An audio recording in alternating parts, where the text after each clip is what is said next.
பாஜகவின் முதல் கட்ட வேட்பாளர்கள் பட்டியலானது வெளியிடப்பட்டிருக்கிறது. வாரணாசி தொகுதியில் தொடர்ந்து 3வது முறையாக பிரதமர் நரேந்திர மோடி போட்டியிட இருக்கிறார் என்ற ஒரு தகவல் வெளியிடப்பட்டிருக்கிறது. இது தொடர்பான விவரங்களை வழங்குவதற்காக இணைகிறார் சிறப்பு செய்தியாளர் சுசித்ரா. முக்கிய 34 அமைச்சர்கள், தற்போது அமைச்சரவையில் இருக்கக்கூடிய அமைச்சர்கள் பட்டியலில் அவருடைய பெயர்களும் இருக்கு அப்படின்னு குறிப்பிடப்படுது. யாரெல்லாம் முக்கிய நபர்களாக பார்க்கப்படுது, எந்தெந்த தொகுதியெல்லாம் முக்கியத்துவம் வாய்ந்ததா பார்க்கப்படுது வெளியிடப்பட்டிருக்கக்கூடிய முதற்கட்ட பட்டியலில்?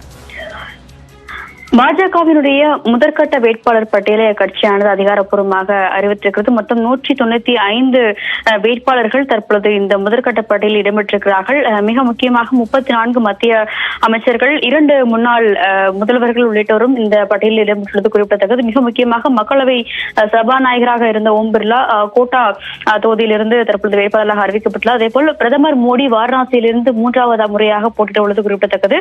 மத்திய அமைச்சர்களான அமித்ஷா காந்திநகரிலிருந்தும், ராஜ்நாத் சிங் லக்னோவிலிருந்தும், நிதின் கட்கரி நாக்பூர் தொகுதியிலிருந்தும் தற்பொழுது அதிகாரப்பூர்வ வேட்பாளர்களாக அறிவிக்கப்பட்டுள்ளார். அதேபோல் உத்தரப்பிரதேசனுடைய அமேதி தொகுதியிலிருந்து மத்திய அமைச்சர் ஸ்மிருதி இரானி போட்டியிட உள்ளதும் மிக முக்கியமாக பார்க்கப்படுகிறது. பல்வேறு முக்கிய பிரபல முகங்களை இந்த முதற்கட்ட பட்டியலில் தற்பொழுது பாஜகவுடைய தலைமையானது அதிகாரப்பூர்வமாக அறிவித்திருக்கிறது. அதேபோல் மத்திய அமைச்சர் யோகிராதித்ய சிந்தியா மத்திய பிரதேசனுடைய குனாவ் சிவ்புரி தொகுதியிலிருந்து அவர் போட்டியிட உள்ளது மிக முக்கியமாக பார்க்கப்படுகிறது. கடந்த 1952ஆம் ஆண்டு முதல் 14 முறை இந்த தொகுதியில் அவருடைய குடும்பம் என்பது வெற்றி பெற்றுள்ளது மிக முக்கியமாக பார்க்கப்படுகிறது. அதேபோல் முன்னாள் மத்திய பிரதேசனுடைய முதல்வர் சிவராஜ் சிங் சௌஹான் இந்த முறை விதிஷா தொகுதியிலிருந்து அவர் போட்டியிடுவது மிக முக்கியமாக பார்க்கப்படுகிறது. டெல்லியை பொறுத்தளவில் 4 புதிய வேட்பாளர்கள் இந்த முறை அறிவிக்கப்பட்டுள்ளார். குறிப்பாக மறைந்த முன்னாள் அமைச்சர் சுஷ்மா ஸ்வராஜினுடைய மகள் பான்சுரி சுவராஜுக்கு இந்த முறை டெல்லியிலிருந்து வாய்ப்பானது வழங்கப்பட்டுள்ளது மிக முக்கியமாக பார்க்கப்படுகிறது. மொத்தம் 195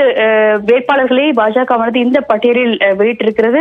18 மாநிலங்களுடைய நிர்வாகிகள் நடைபெற்ற அந்த ஆலோசனை கூட்டத்திற்கு பிறகு இந்த முதற்கட்ட பட்டியலானது வெளியிடப்பட்டுள்ளது எனவும், மீதமுள்ள மாநிலங்கள் குறிப்பாக தமிழ்நாடு, பஞ்சாப், மகாராஷ்டிரா உள்ளிட்ட முக்கிய மாநிலங்களுக்கான அந்த ஆலோசனை என்பது வரும் வாரத்தில் நடைபெற்று விரைவிலேயே, அதாவது அடுத்த 7 முதல் 8 நாட்களுக்குள் மீதமுள்ள வேட்பாளர்கள் பட்டியலும் அறிவிக்கப்படும் என்ற ஒரு தகவலையும் தற்பொழுது பாஜகவுடைய தலைமை நிர்வாகம் தெரிவித்திருக்கிறது. உத்தரப்பிரதேச மாநிலத்துடைய 51 தொகுதிகள், மேற்கு வங்கத்தினுடைய 20 தொகுதிகள், மத்திய பிரதேசனுடைய 24 உள்ளிட்ட மொத்தம் 195 வேட்பாளர்கள் இந்த முறை தற்பொழுது அறிவிக்கப்பட்டிருக்கிறார்கள். இதில் 28 பெண் வேட்பாளர்களும் தற்பொழுது அதில் அடங்குவார்கள் என பார்க்கப்படுகிறது. இந்த முறை ஒட்டுமொத்தமாக 400 தொகுதிகளை வெற்றி பெறுவதற்கான அந்த ஒரு முனைப்புடன் பாஜகவானது வேட்பாளர் பட்டியலை அறிவித்து வரும் அதே சமயம் மற்ற கூட்டணி கட்சிகளுக்கான இடஒதுக்கீடு என்பது எவ்வாறு வழங்கப்பட இருக்கிறது, எத்தனை தொகுதிகள் அவர்களுக்கு ஒதுக்கப்பட உள்ளது என்பது தொடர்பான அதிகாரப்பூர்வ அறிவிப்பையும் இன்னும் பாஜகவானது அதிகாரப்பூர்வமாக அறிவிக்கவில்லை. இந்த நிலையில் முதற்கட்ட வேட்பாளர் பட்டியலை தற்பொழுது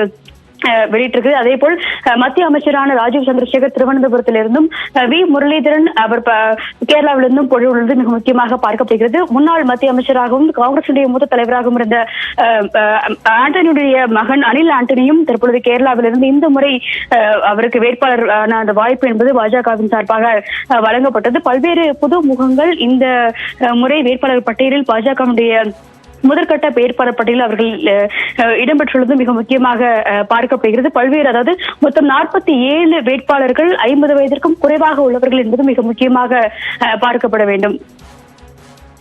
விவரங்களை வழங்கியதற்கு நன்றி சுசித்ரா.